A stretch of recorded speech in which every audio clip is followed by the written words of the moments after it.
Hey friends, how are you?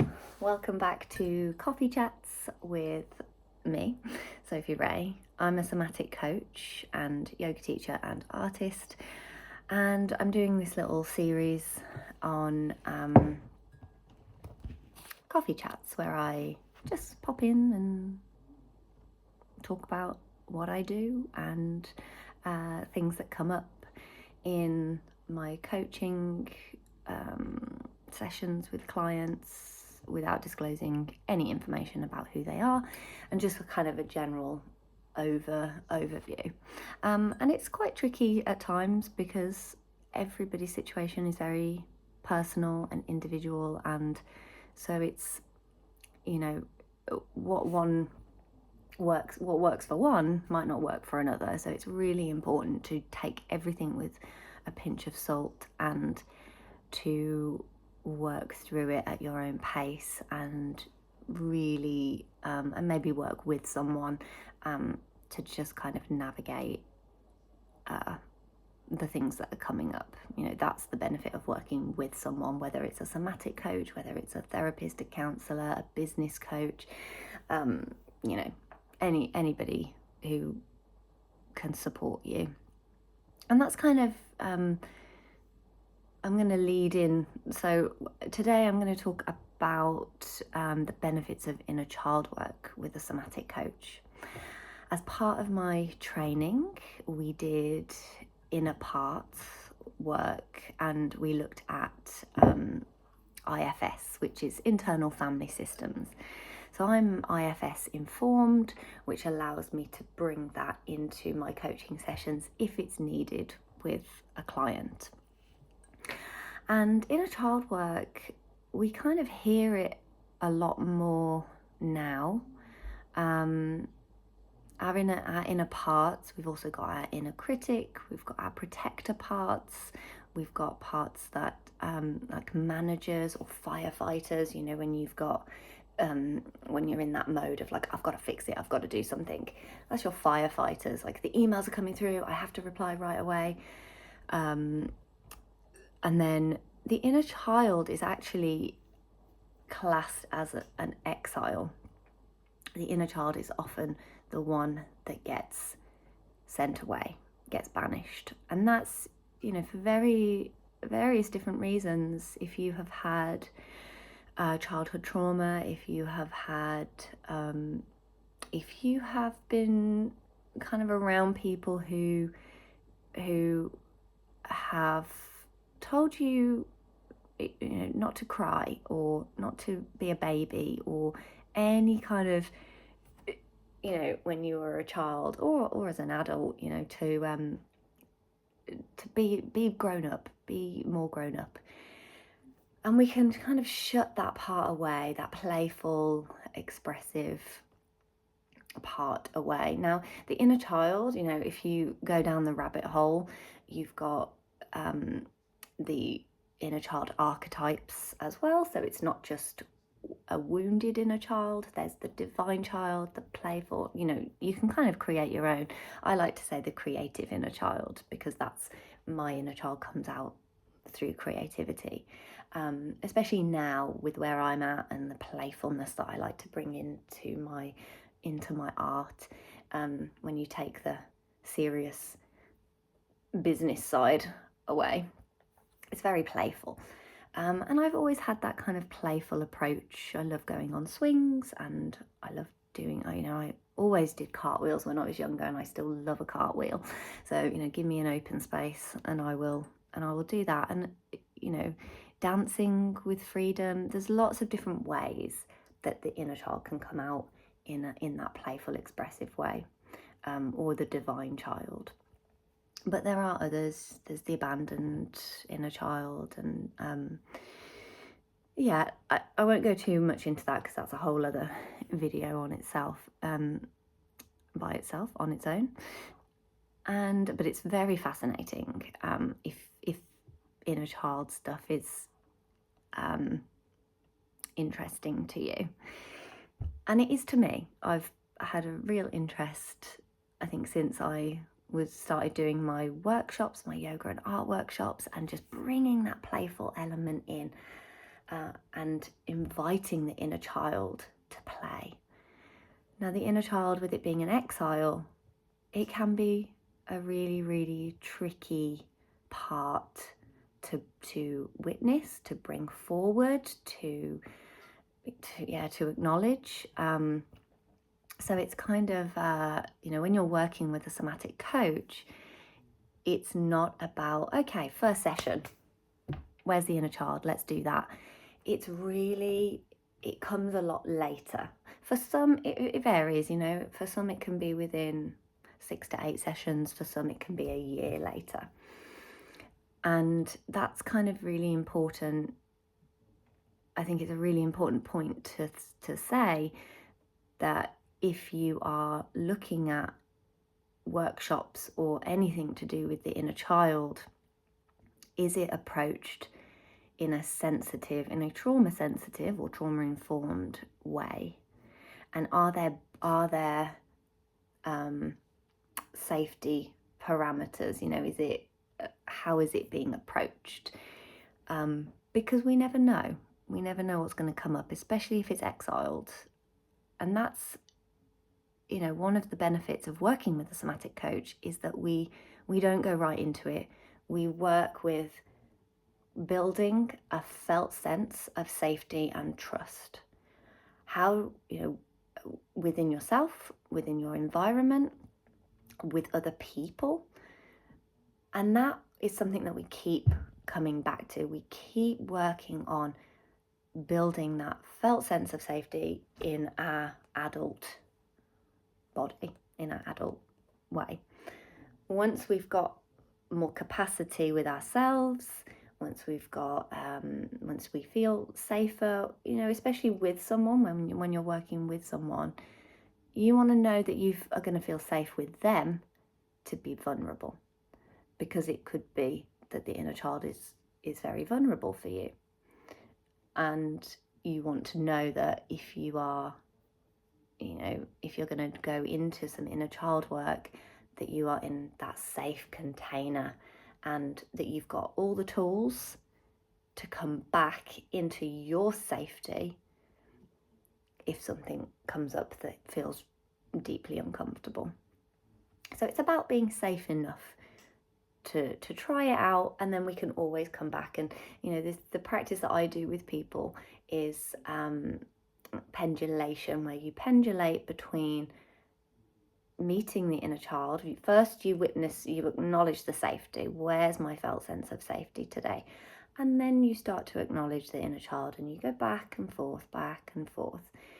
When someone is ready, when they are ready to do that. And it's about communicating that and asking, would you like to check in with that part today?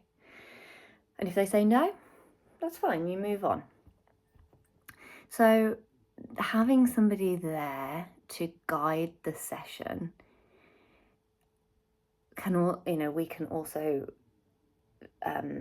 acknowledge through body language and through what we can see from you is, okay, is this person starting to shut down or dissociate, or is it something that we need to come back from?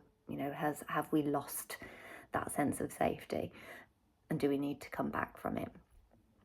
So working with a somatic coach has that sense of safety, and holding that safe space for you, or holding a space for you that we want it to be safe. We don't know. Anything can come up, and in that moment it might not feel safe.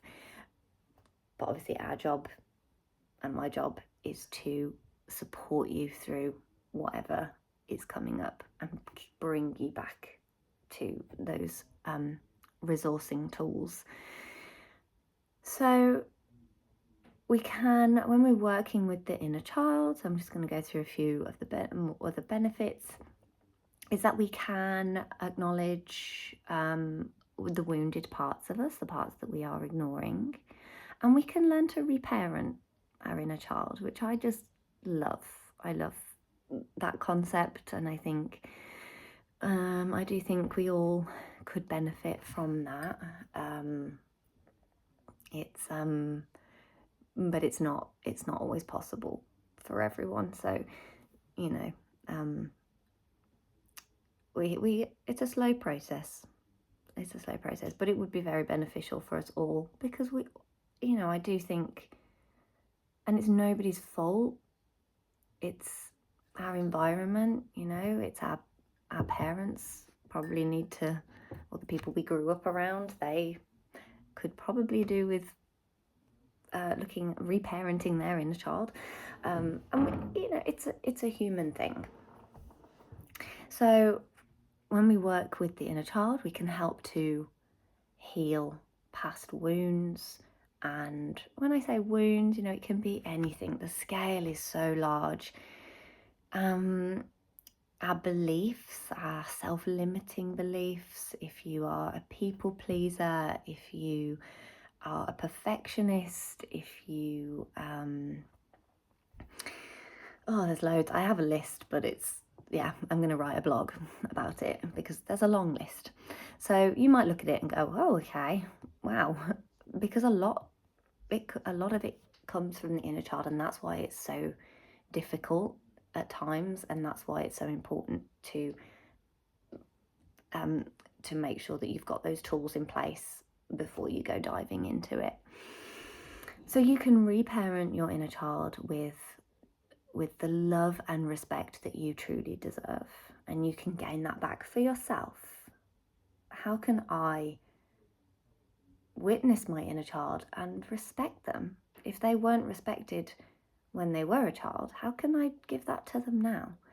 And that's such a powerful thing to do. It's so empowering, because, okay, whoever it was said something to you that stuck with you, or did something to you, or, whatever it was, and that hurt you.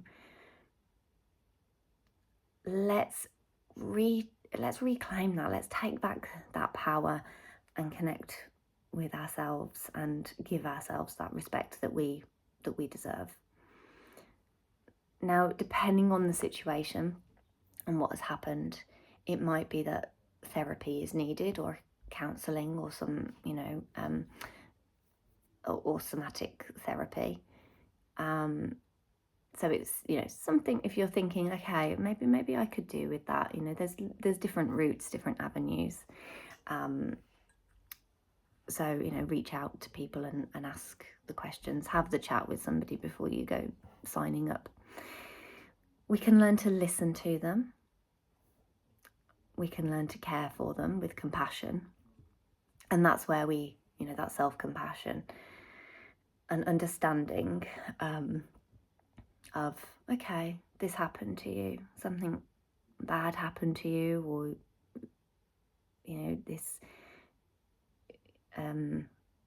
this person said something and that has really impacted you on a deep level.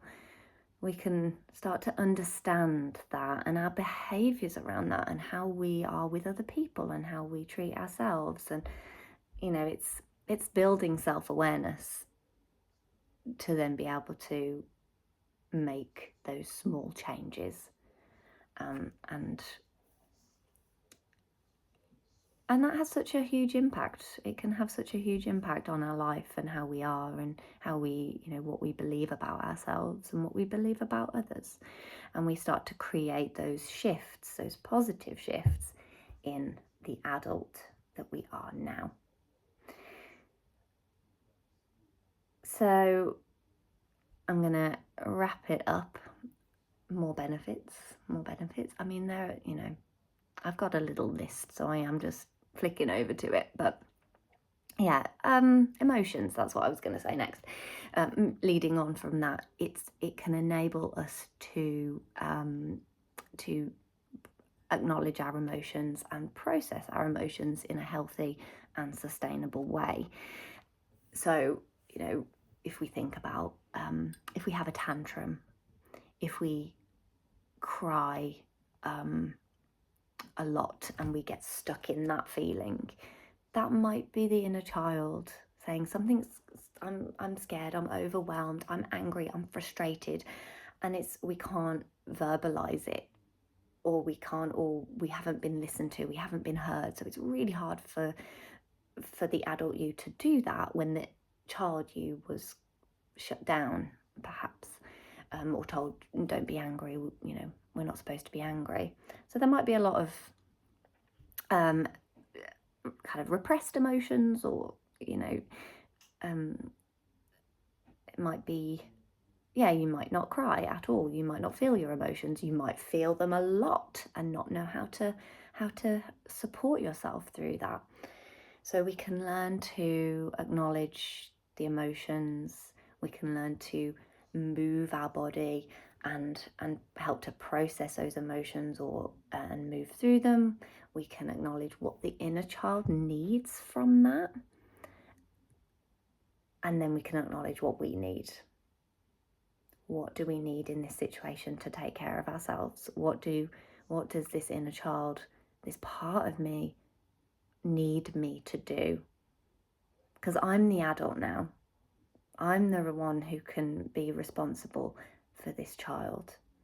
And again, that's the empowering, I can do this for you, because nobody else did.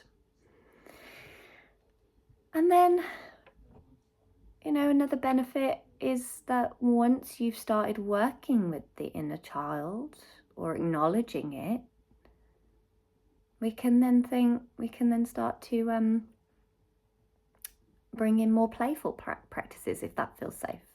How can we embrace and empower our inner child to reconnect with the playful part of us and the fun side of us, the joyful side of us? Because when we have, I'm going to use the word trauma, but trauma it's a big scale, big trauma, little trauma. But when we've had something happen, when we are overwhelmed, when we are scared, when we are angry, when we've got lots of stuff going on, it's hard for us to access our sense of joy and laughter and fun and silliness, because we're just squashed down. And so once we start to acknowledge all of that and bring it forward and work through it in a safe way,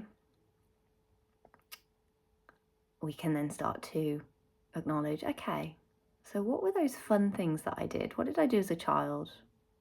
Well, what does my inner child want to do now as an adult? Obviously, different ages and depending on what's going on with you physically. It might be that you did cartwheels when you were younger, but maybe that's not available right now.